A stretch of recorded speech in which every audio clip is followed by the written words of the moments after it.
Well, yeah, man, it's great to talk to you again, as always.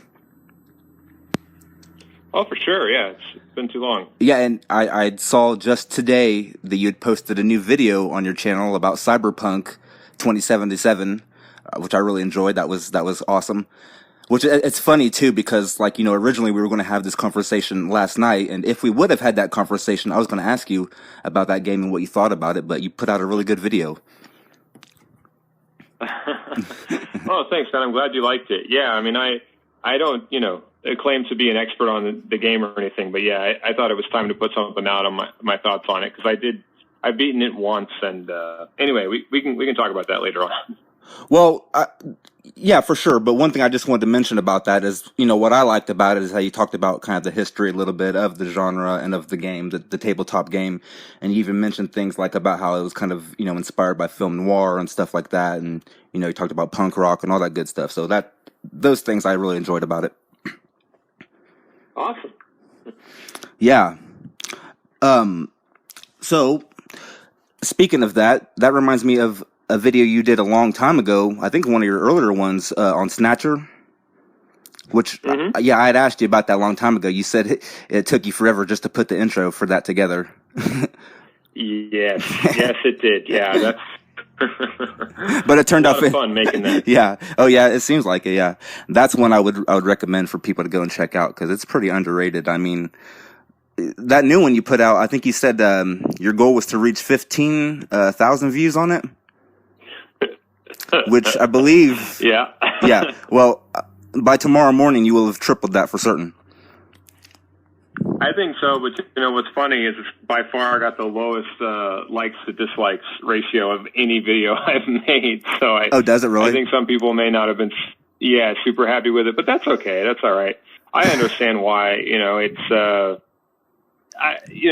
People have had so much hope for this game and expectations riding on it and all that. And I still think, and that's what's sad to me, is I think some people just hit dislike without even watching it based on some of the comments. I can't say that for sure, but yeah, it just seems like maybe they assumed I was trying to say something differently than I was. I wasn't trying to say the game's a complete disaster or that it's terrible. When I say it can't be saved, I just mean it's never going to be the game that people wanted it to be or that maybe would have liked it to be, or at least that I would have liked it to be, which is, again, something that it's difficult to do, but, it's something that, like I say in the video, that doesn't just give us I think they were trying to make the ultimate cyberpunk game or the quintessential, cyberpunk world. And that's not a bad venture, but I think that what I was, I guess, assuming, and maybe that's on me for assuming that, but what I thought we were going to get with this game was a new, sort of like a redefinition of cyberpunk, something we hadn't necessarily seen before that would use, modern game technology to do something differently. And, like I say in the video, so much of the game seems very deeply indebted to, a different era, an older era. It's in some ways it's a conservative game, or it's a very traditional take on cyberpunk. And yeah, I would have liked to have seen something a little different, but it's just subjective taste. It's not like people are wrong for liking it. Right. I had a lot of fun with it. I'd be curious to know what you thought about it. I've not yet played it, but oh yeah. Yeah, I mean, I've heard that, obviously there's a lot of controversies about the presentation on the consoles and so forth. So no, I've not yet gotten to it. Yeah, you're probably better off waiting until, they patch it, because it's, even on PC, I was lucky enough to play it on PC, but even there are certain things that they're not just buggy and glitchy. And this is something else that I maybe should have spent more time in the video talking about, is there's just basic mechanics, basic features that you might expect from a Grand Theft Auto type game that just aren't there. It's not like you can patch that necessarily, right. I'll give you an example, the police just won't chase you. They may chase you on foot, but they never chase you in a vehicle. And, the whole wanted level system in the game is really flimsy, and it almost seems like they could have just left it out and the game would have been fine without it. There are other issues too, stealth is very hit or miss. Sometimes, they went through all this trouble of letting you, shut off the enemy's like eyesight for a sec, but sometimes that just doesn't even work. And I mean, again, some of these things may be fixable, but I guess another example would be they don't have really, you never see NPCs on bikes. There are no biker gangs, which, for a game that's trying to be the definitive Cyberpunk, you'd expect there to be, Akita style biker gangs, but there really aren't. You're the only person in the entire city that can ride a bike, which is that is something. I don't know. I don't want to go. I don't want to go too hard on them because I know people argue about whether or not CD Projekt Red or Project Red is an indie studio. I guess you could make the case that they're not just because of the amount of money. To my understanding, when I say indie studio, like in the video or just generally, I sort of mean, they're free from outside pressure from like a publisher. Yeah. If you think about like BioWare or a studio like that, like they are beholden to EA, their publisher. I don't think CD Projekt Red has any kind of limitation like that. So that's what I mean when I say indie. But, for the studio of their caliber, I mean, The Witcher 3 was a very good game. But, and this is, again, something I really wish I could have said in the video, I think what made The Witcher 3 so good, and The Witcher generally as a series, to me anyway, so compelling, is that like it's not just a traditional fantasy story. They didn't try to make, like with Cyberpunk, they didn't just try to let's make the best fantasy game ever. They subverted it. They did it darker, they did it in a way that was different, and that was what was really, I don't know if you got a chance to play that game, but that was what was cool about The Witcher, is that, so much of it was riffing on or commenting on or sort of like flipping the script on traditional fantasy storytelling, not like Cyberpunk, which is just very rote a lot of the times. The Japanese corporations have taken over, and it's all, if you've seen Blade Runner, I mean, if you've seen or read anything in the Cyberpunk genre, you sort of know what to expect going into this, so okay. Yeah. Well, and I guess in a way I was kind of thinking that too. I mean, that it would be the sort of, ultimate homage to the genre, but I don't know. You're saying that's kind of like a disappointment that there's just way too much Blade Runner and not enough originality? That's basically I guess, that's sort of my take on it, just because I just think that Cyberpunk being a niche genre, it's not necessarily, there's not as much room to play around with it as there are in other genres. So if you don't do anything that new with it, then you're just stuck with sort of repeating yourself or repeating the same things that have been done. And I guess you could argue that there is value in trying to be the ultimate, Cyberpunk experience, but I don't know. It's I guess I kind of expected something that. Well, I know you didn't play the game, so I don't want to spoil it or say too much here, but just to give you a general sense, it's a very retro-futuristic world. Like, a lot of the technology, a lot of the things that are going on in the game are really reflections of what was going on when Cyberpunk as a genre was coming of age, which was, the 1980s into the 90s. So, biometrics is something that still sort of seems new in the game's universe to some extent. You have like an email that you have to go to your home computer to use, and a lot of the interfaces are very basic because, again, on paper it's kind of a cool idea. Like, I don't know if you played Aliens or Alien Isolation, but it's kind of that vibe where they're doing a retro futuristic, like it's a version of the future through the lens of the past kind of a thing. And that's interesting, but there's just so much room, in the year 2020 to really expand Cyberpunk beyond, what Cyberpunk authors and creators were saying 40 or however many years ago. I don't know. So to me, that's what I wanted to see is something a little new, something that would, compared to something like Fallout 4, I think it is a better sci-fi game. I think, the storytelling's there. The side quests are there. Some of the design is definitely there, but it could have been so much more. So that's why I call the video, the unfulfilled Cyberpunk 2077. So I think they had a real opportunity to do something that was very, forward-thinking and innovative. And instead it was more, trying to polish what's already been done, basically. Gotcha. All right, that's cool. So speaking of, sort of on the level of Cyberpunk, this is a game that some people argue is it or is it not Cyberpunk? Metal Gear Rising. You've played that one, right? That's a spinoff. Uh, You know, I started recording. I want to do not only like essays and so on my channel, but I kind of want to branch out and do just me chilling, having a good time, and being able to be more personable with my audience. So I've actually never completed that game, and I've actually started filming a sort of a playthrough of it, just a blind playthrough, with my stupid ass commentary. So oh, well, that's cool. You look forward to seeing me experience it for the first time soon. But yeah, I've not actually beaten it. Yeah, that's cool. And hey, speaking of reaching out to the community and interacting with the viewers and stuff, have you ever considered using the community section on YouTube for like when you announce stuff for like your Patreon channel and stuff like that? I need to, because they've kind of overhauled that, and I think it's when I was getting used to YouTube. They didn't like show you community posts on the main page, but I think now if you're subscribed to someone and they post something, you're much more likely to see it. Yeah. So I really should use that. Yeah. Yeah, it's a pretty good way to get it out there. I mean, I use it all the time when I like put up new blogs and stuff like that, and yeah, the subscribers will definitely see it. And hell, that's a good idea. And yeah, at this point you're approaching 40,000, so congrats for that. First of all, Thank you, man. Yeah, thank you. Yeah, I should really use that feature because it does seem like it'd be useful.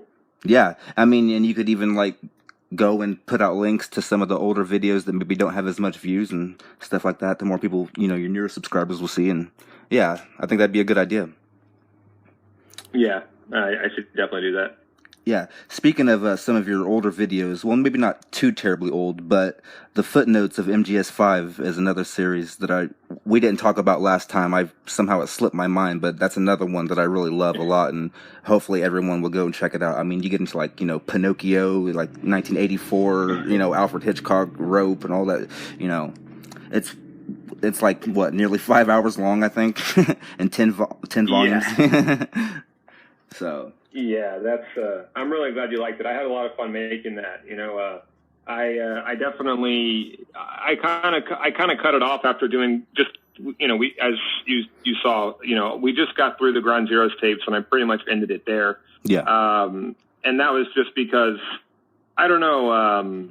I was worried that some of that's kind of a dark series, because it has to go so extensively into the Ground Zeroes tapes. Yeah. Yeah. And I was sort of worried that I didn't want to make people uncomfortable or do anything that was too dark, and but because of the nature of what's going on there, and a lot of what I was trying to do, well, that really evolved as I was making it. But what I wound up sort of wanting to do with that series is to try to just justify, what a lot of people criticized about Ground Zeroes and the Phantom Pain generally. Which is why there are these themes and there are these plot points that involve, sexual assault and stuff like that. And so I was seeing some, critics say, well, it's not really justified. There's not really a payoff, if you can say it, call it that. And I just couldn't disagree more. I think that the more, in fact, even now, as I'm working on my next video on MGS5, which is, we're continuing to look at the cutscenes of the game. Yeah.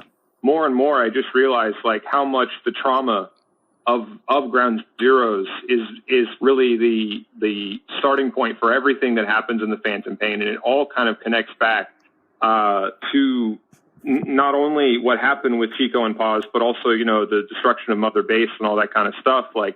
It's all so important to the Phantom Pain, and so yeah, those videos were me just going into and trying to explain why that, the more, I guess you could say risque content is in Ground Zeroes, and why it's not just, exploitative or, just edginess or darkness for its own sake. So yeah, we talk about all kinds of stuff, going, and, we end up talking also about the law and the evolution of the legal system over the years, because I actually think that's a surprisingly important topic for MGSV generally, just because, the whole idea of can we have such a thing, on the international stage as the rule of law? Can we trust, nations that have more power over weaker nations to not dominate them? Can, we live in a world where people who do bad things are punished, and questions like that. I think it's all very wrapped up in the Phantom Pain, and it all kind of goes back in a weird way. Even though I sound like a nut when I bring this up, it kind of goes back to, the terror attacks of September 11th, 2001 and all that, because that's clearly imagery that they were playing with or trafficking in, if you will, and how 9/11 got America one way or the other into war in places like Iraq and, and created this war on terror where we have basically as they say at the beginning of the Phantom Pain, a war without end. Right. It's going on all over the world. Last time I checked, I think we're in either from 7 to 9 different conflict zones around the world. And whether that's, boots on the ground, soldiers fighting or just doing logistics or training, local militias and stuff. We've got this expansive, never-ending war machine that's still going on. And it's become so routine. Not to paraphrase MGS4, but it's changed fundamentally what war even means. Like, people just accept that it's a part of everyday life, and I think that MGSV in general, that's what it set out to do. That was the last thing that the series still had to say was, how did we get from the Cold War to the War on Terror? And it goes back to Orwell, not to go on a huge rant here, but, right. The way that Skullface and his whole relationship with Chico and Paz and how he exploits them and sort of, Chico's at that formative age and here comes Skullface who presents himself as some sort of big brother type figure who's going to teach Chico the ways of the world and he uses Paz as an example in all this, but in reality, Skullface is manipulating the both of them, and he's just exploiting them, using them, corrupting them to serve his own, dark ends. I think that the idea of the personal being the political is very key, and it always has been. I mean, I even had a conversation with somebody on Twitter about this last night, where if you go back to MGS2, like a huge theme of that game is abuse, from, what happened to Hal and Emma as kids, even, abuse in that sense. Yeah. Or you could even look at it in terms of the abuse of, philanthropy, the organization, getting exploited, their good intentions to be used for the Patriots so they can have their little fiction, or Dead Cell, their lust for revenge and their grief over losing their leader getting, exploited so that they become pawns. It's a common thread that runs through all the Metal Gear games. Right. And Raiden also goes through child abuse and also sexual humiliation as well, so. That's true. Yeah. Yeah, that's absolutely true. But and again, just on the Footnotes series, that whole thing it's really, even with like the really, really dark stuff aside, like the whole thing is just an immense unpacking of Ground Zeroes that I think is really great that people should go check out. And I'm glad you also mentioned your most recent video on the cutscenes of MGS5, which I also enjoyed. And I'm glad that you're doing a sequel to that. Good. I hadn't thought, it's been a long time since I had even thought about how the Fox logo appears briefly in that last scene. That's something. And I was just remembering about, back then thinking about it, like, I wasn't really seeing that as the Fox logo. I was seeing it as, the Kojima Productions logo and sort of, that sort of goodbye to the company and to the series. Kind of a that definitely works too. That works too. Yeah, I mean, that's what, like, if you remember that trailer from E3 with the New Order instrumental in it, the one I'm talking about. That whole thing, that I can't believe that song wasn't in the game, but that whole thing was like, just like a really sad goodbye, don't you think? It was very depressing. Absolutely. Yeah.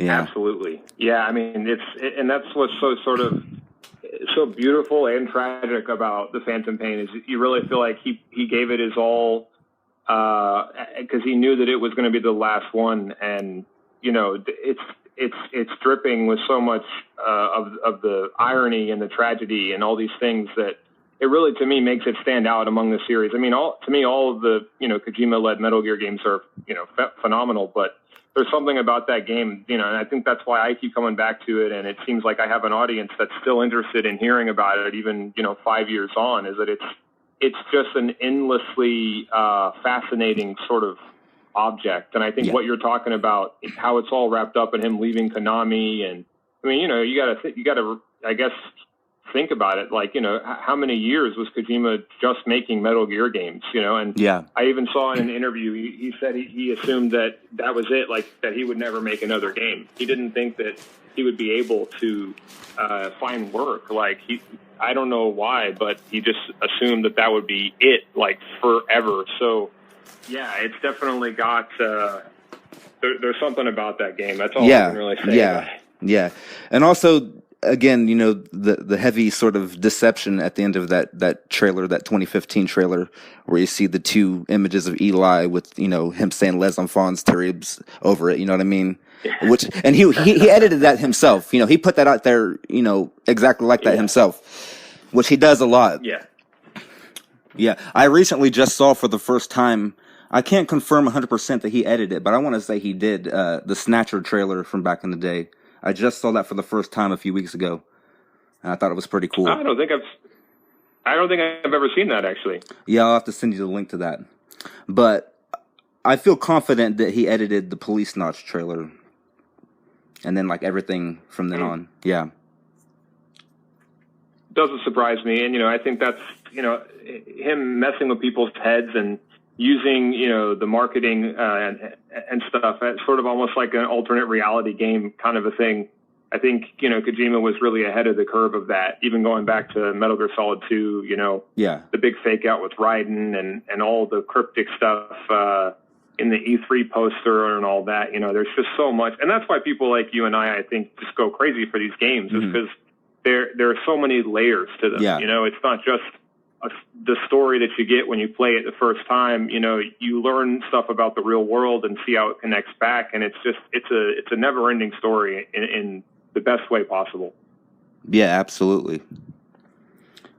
And also, I think with MGS5, in a way, it almost feels like, to some degree, like an alternate reality, or an alternate universe, so to speak, where a lot of this stuff doesn't particularly exist in the world of MGS 1 through 4. You know what I mean?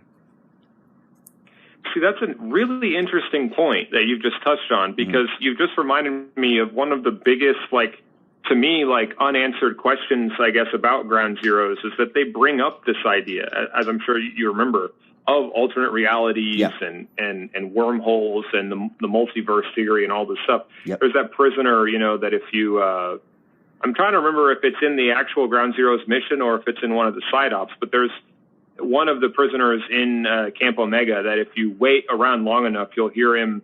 He's like some sort of scientist or mathematician or something, and he keeps repeating the same sort of paragraph of it's about something about superposition, and it kind of has to do with what's it called, Heisenberg's uncertainty, principle or whatever it is, where it's by observing particles and you affect them or something. I'll have to bone up on my quantum physics, quantum theory stuff, but yeah, that's there. And then whenever you play, I believe you play the Snatcher side op.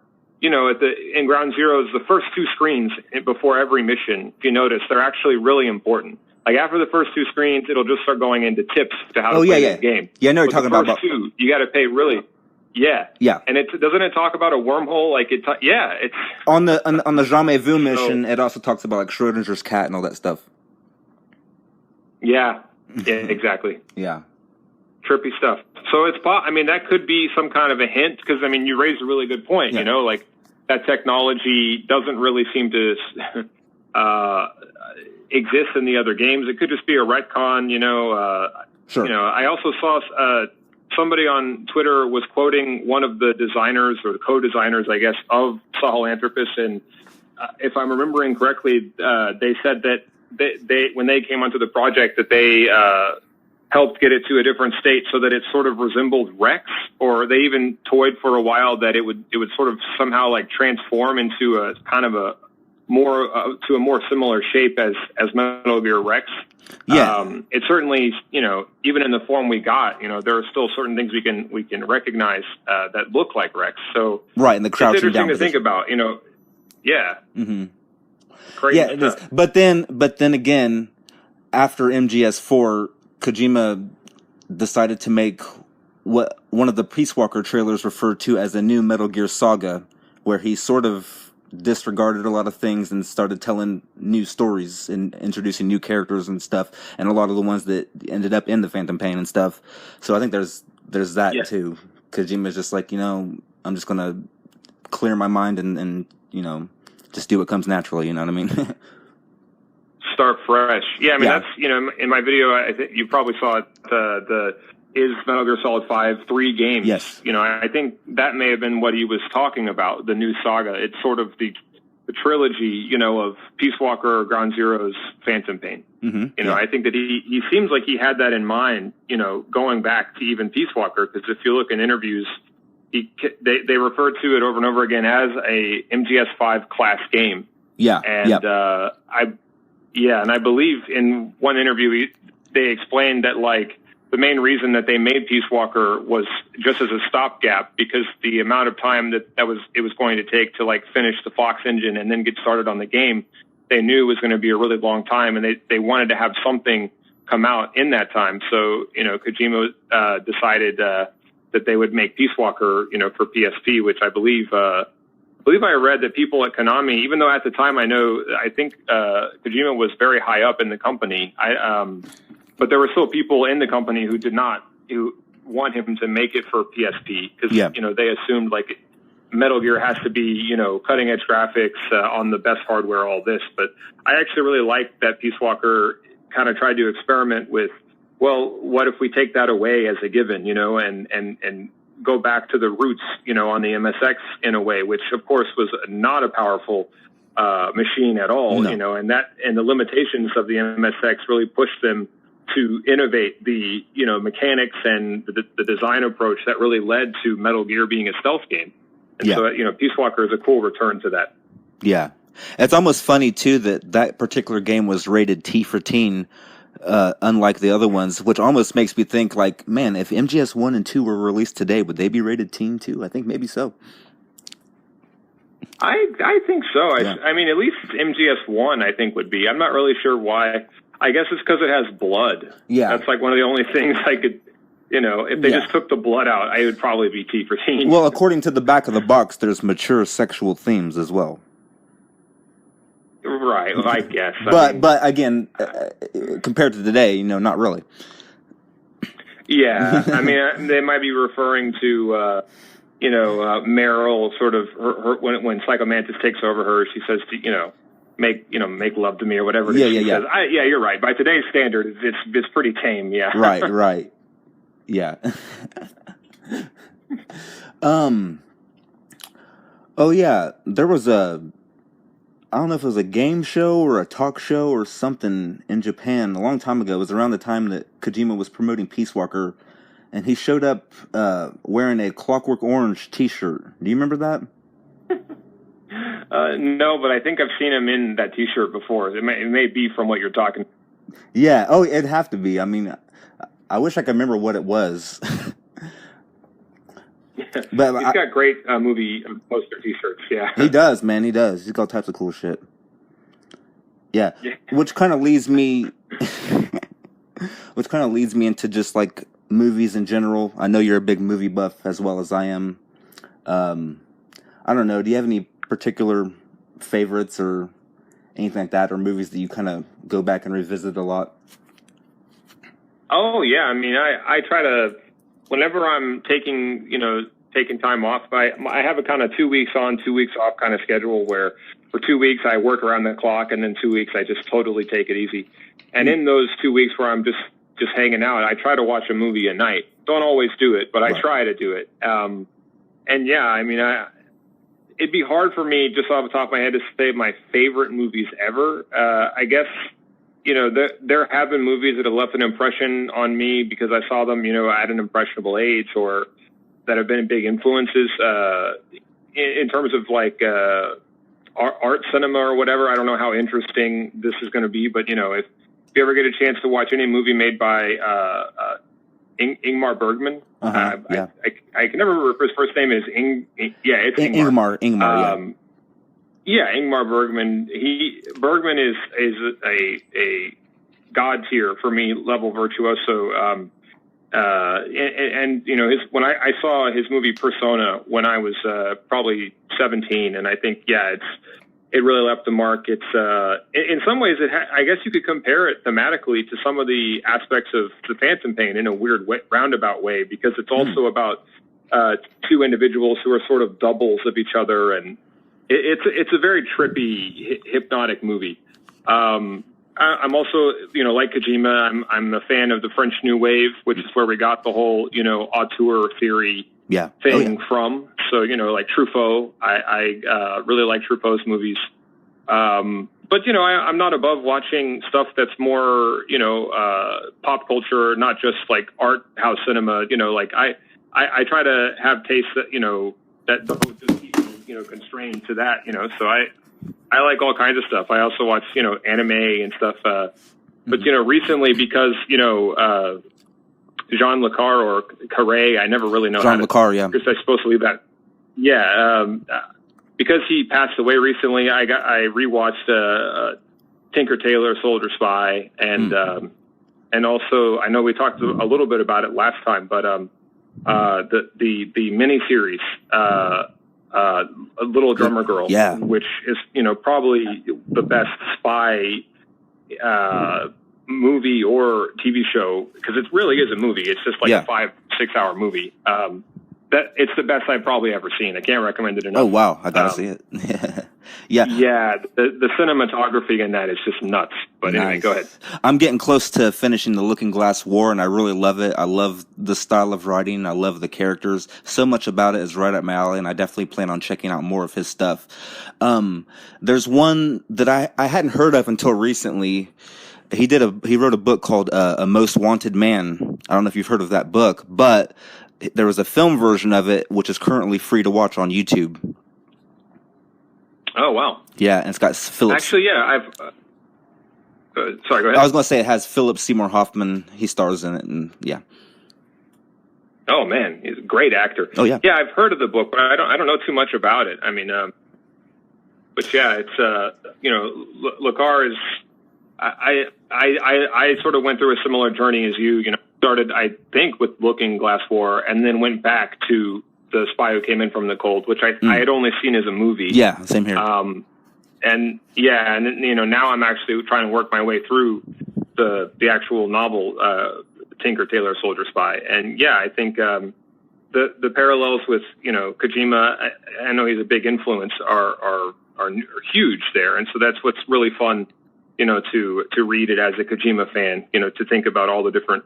And I saw, Kojima retweeted, Le Carre's obituary and everything, and he's a big fan, so it's really fun to check that out. But in terms of spy movies and stuff, I don't know.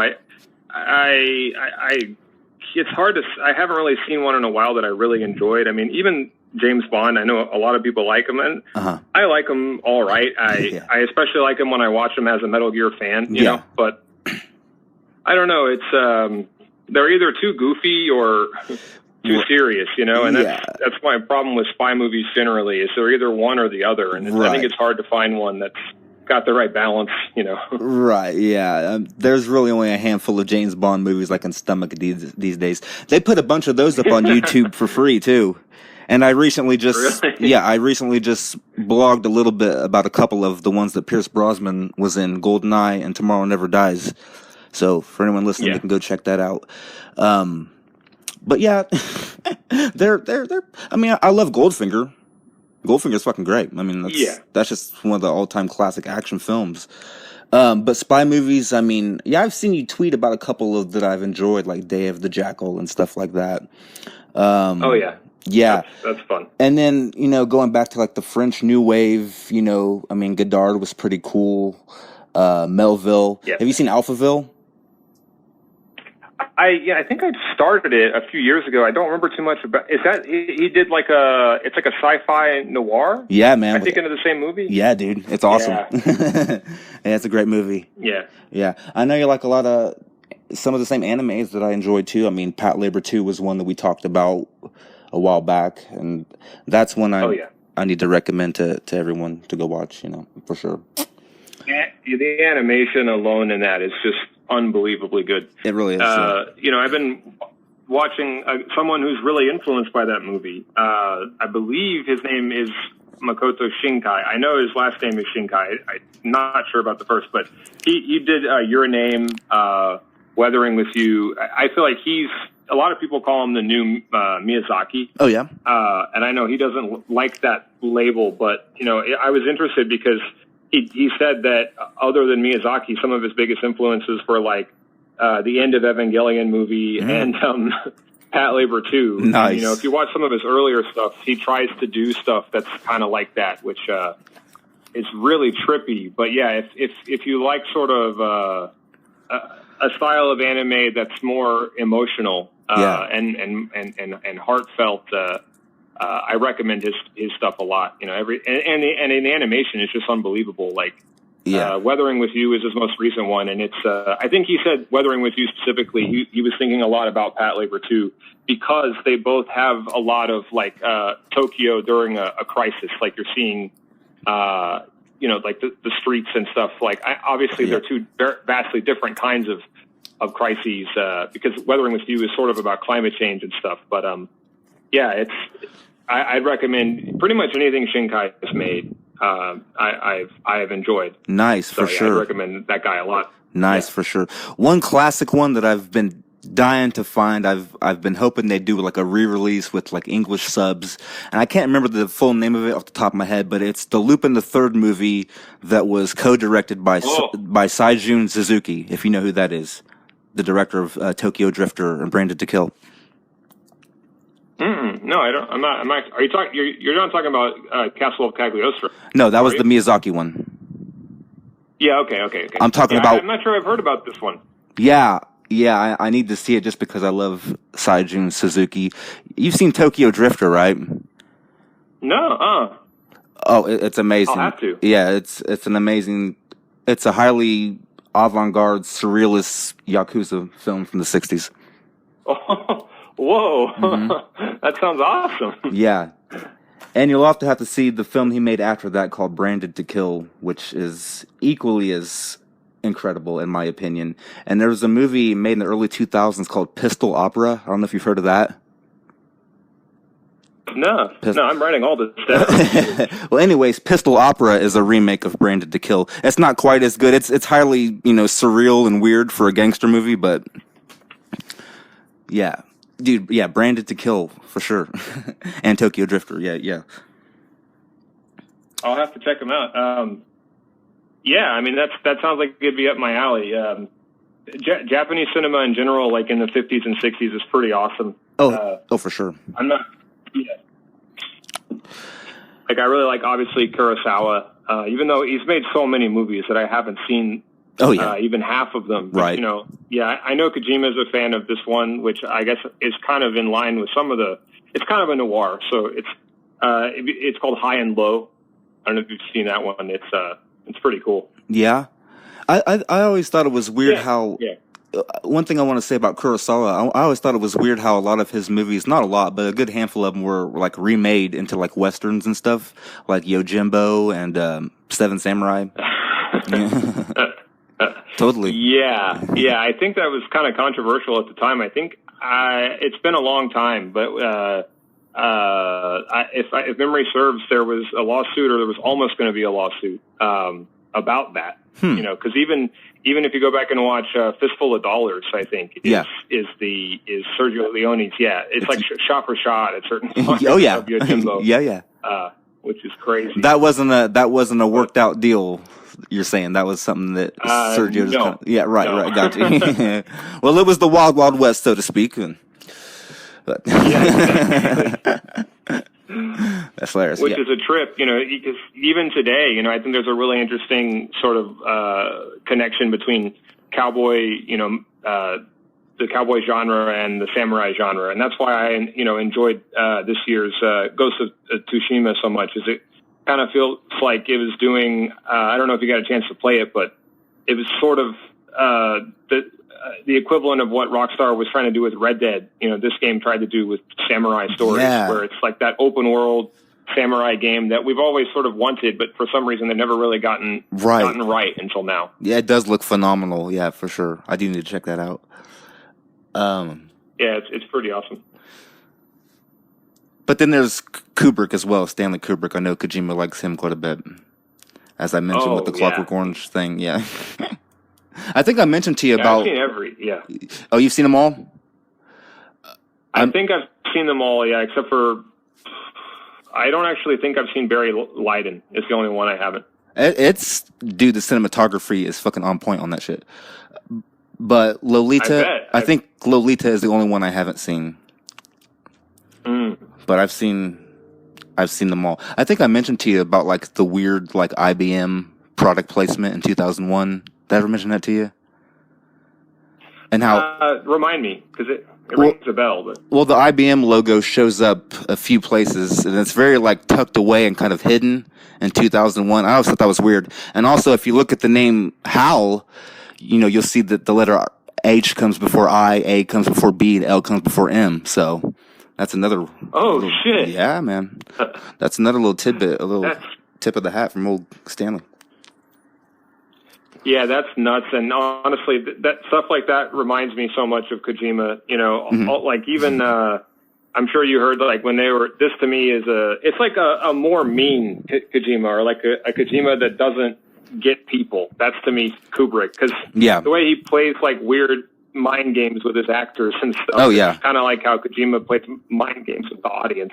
Yeah, big time. Yeah. Yeah, like I heard during Dr. Strangelove, you've probably heard this story, but the George C. Scott who plays what's his name, Turgidson. Yeah. That most of his scenes that we actually see in the movie at the time, like when they were shooting it, Kubrick lied and said like, I'm not actually filming. Just do a take where you just go really crazy with it, just to like get it out of your system, and then we'll do the real take. Yeah, I did. But in reality. Yeah, he was filming. So yeah, he did a lot of wacky shit. I mean, I kind of feel bad for Shelley Duvall on the set of The Shining. Oh God, yeah. No, so do I. Stuff like that, I think is over the line. Mm-hmm. Like even if you're Kubrick, I don't. Yeah. Maybe at the time it was all right, but nowadays, especially, and I honestly kind of think this is part of Death Stranding in a weird way, where it's.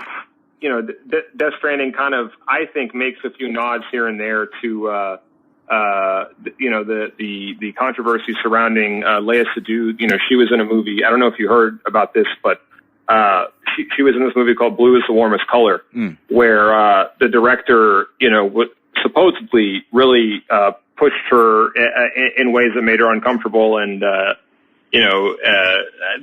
there's a getting her to do, sex scenes and stuff in ways that she wasn't comfortable with. And there's a line in Death Stranding that feels like it's referencing that. I don't want to spoil the game, but, she's talking about a character who was like her boss at one time, or her leader, and forced her something like made me get naked and then he made it rain, kind of like made it rain, like made a lot of money off of her exploitation. So yeah, I think that commenting on that and how we treat actors and stuff, especially in the wake of recent controversies in Hollywood and stuff, I think all that's sort of part of Death Stranding. And Kubrick, his approach to it is just from a different era.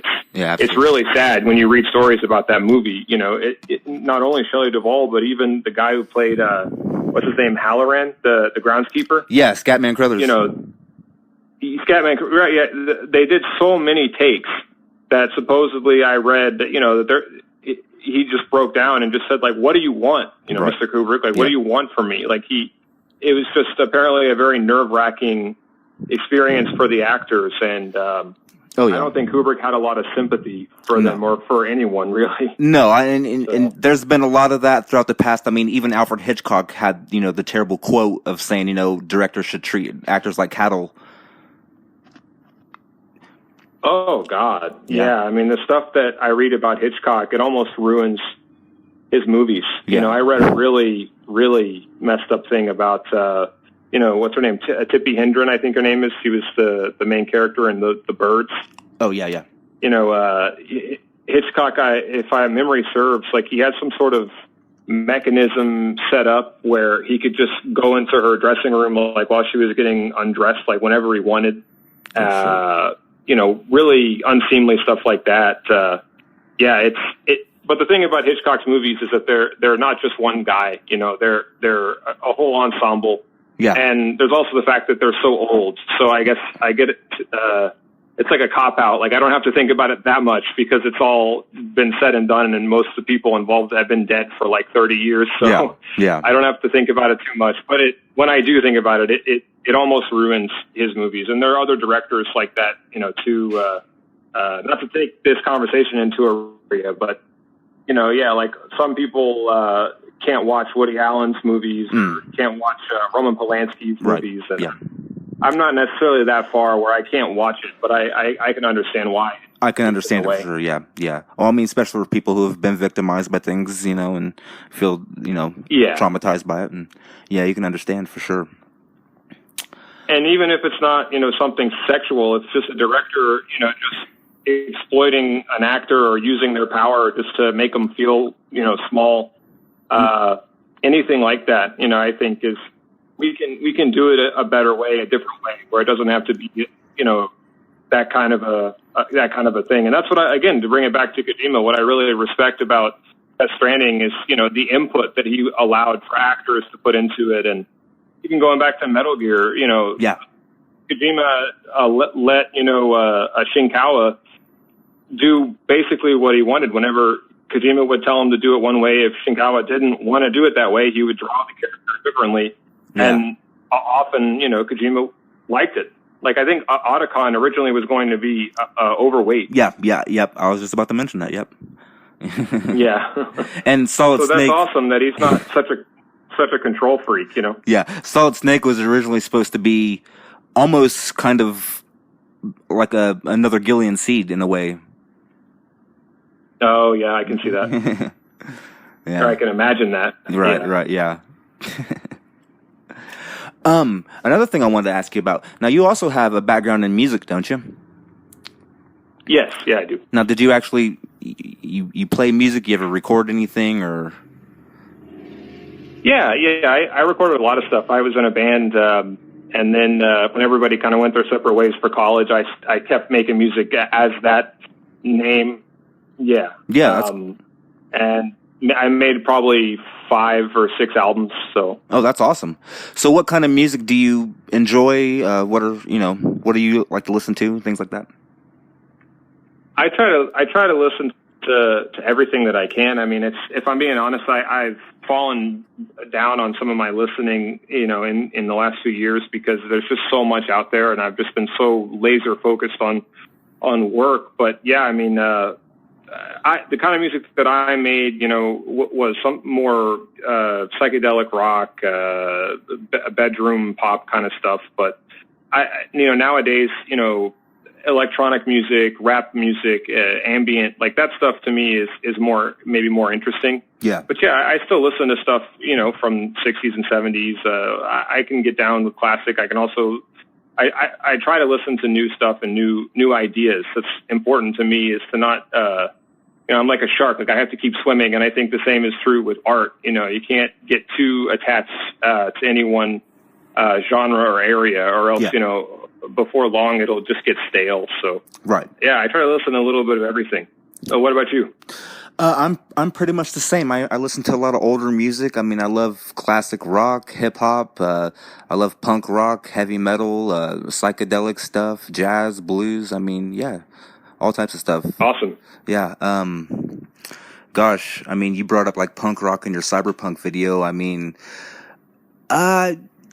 honestly, it took me a long time to start getting into it, but once I did, it was kind of more like the aggressive, like Discharge and GBH type of bands. If you're familiar with any of that stuff, it's all like old, 80s punk rock and stuff, like, a lot of UK punk rock and stuff. As far as Sweet. as far as hip hop goes, I mean, love me some Wu-Tang. I know you do too. You played one of their songs, "Investigative Reports," in your MGS, the American Meme video. Love them. Of course, Public Enemy, Cool G Rap, LL Cool J, all that good old stuff. That's awesome. I don't know. Do you ever use the site Rate Your Music? I haven't. I've heard of it. Yeah, I mean, anybody listening, or even just for you, if it's a good resource. I mean, obviously, the ratings on there you don't have to pay that much attention to, because it more says something about the user base of the site rather than whether an album is objectively good or not. Because obviously there's no such thing as objectively good. Right. But the reason I bring them up is they've got a great now they're such a big site that they have a great film section as well. And you can use, they have a little search engine where you can put in a lot of qualifiers like, I only want, punk music from 1970s to 1990s, or I only want the best hip hop singles from the year 1994. Like, you can get really specific. You can put in a bunch of different genre tags and then just have it spit out, a list. And they have a similar thing with movies. I only want, dark comedies from the 90s or whatever. Like, you can get really specific with it. And that, for years and years and years is how I found most of the music I would listen to, or the movies I would watch.